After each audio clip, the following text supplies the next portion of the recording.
Praise the Lord. The best wishes to you and your family members in the name of God. దేవునికి మహిమ కలుగును కాక. దేవుని నామం పేరిట మీకును మీ కుటుంబ సభ్యులందరికీ శుభాభివందనములు. Today God promise. ఈరోజు దేవుని వాగ్దానము. యథార్థవంతుల యథార్థత వారికి త్రోవ చూపించును. సామెతల గ్రంథము 11వ అధ్యాయము 3వ వచనము. The integrity of the upright will guide them. Proverbs 11 chapter 3 versus.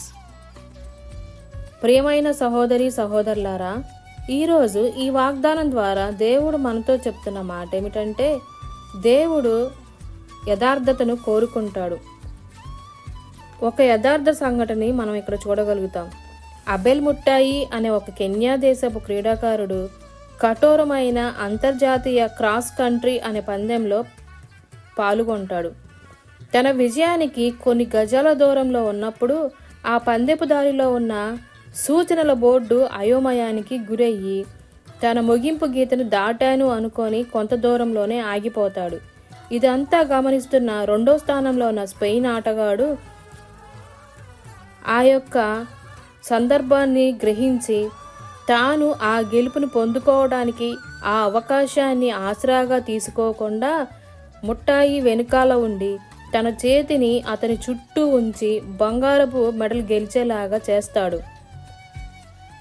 అప్పుడు పత్రికా వారు ఆ యొక్క 2వ స్థానంలో ఉన్న స్పెయిన్ ఆటగాడిని ఇలా అడుగుతారు, నువ్వు ఎందుకు గెలవలేదు, గెలవడానికి అవకాశం ఉన్న ఎందుకు ఓడిపోయావని అడిగినప్పుడు ఆ గెలుపు తాను అర్హుడను కానని, ఆ విధంగా గెలుచుకుంటే ఎటువంటి యోగ్యత ఉండదు అని, ఆ బహుమతికి ఘనత ఉండదని చెప్పి వివరణ ఇస్తాడు.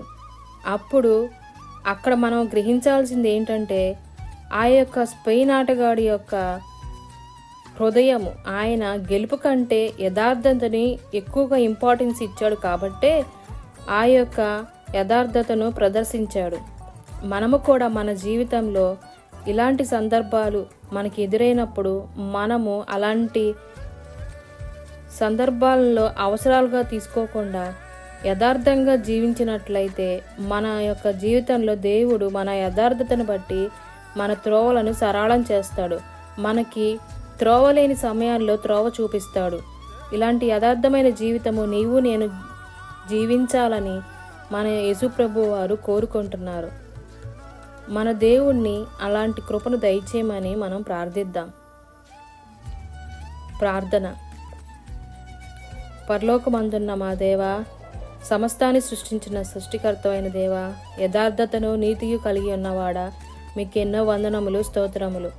ఈ వాగ్దానం వింటున్న ఎంతమంది అయితే ఉన్నారో ఆ వాగ్దానం వింటున్న ప్రతి ఒక్కరి జీవితంలోనూ, వారి కుటుంబంలోనూ, మా అందరి జీవితంలోనూ నీ యథార్థతను, నీ నీతిని కలిగి జీవించే వారముగా, ఇతరులని గెలుపు కోసము, అవసరాల కోసము మమ్మల్ని మేము యథార్థతను వదిలిపెట్టేవారంగా కాక యథార్థతతో జీవించినట్లు, అందరి యొక్క క్షేమాన్ని కోరుకునే విధముగా, అందరి యొక్క సమాధానమును, శాంతిని కోరుకునే వారంగా అటు హృదయమును మా అందరికీ దయచేయమని నజరేయుడైన యేసుక్రీస్తు అతి పరిశుద్ధ నామమున అడిగి వేడుకొనిచున్నాము తండ్రి. ఆమేన్.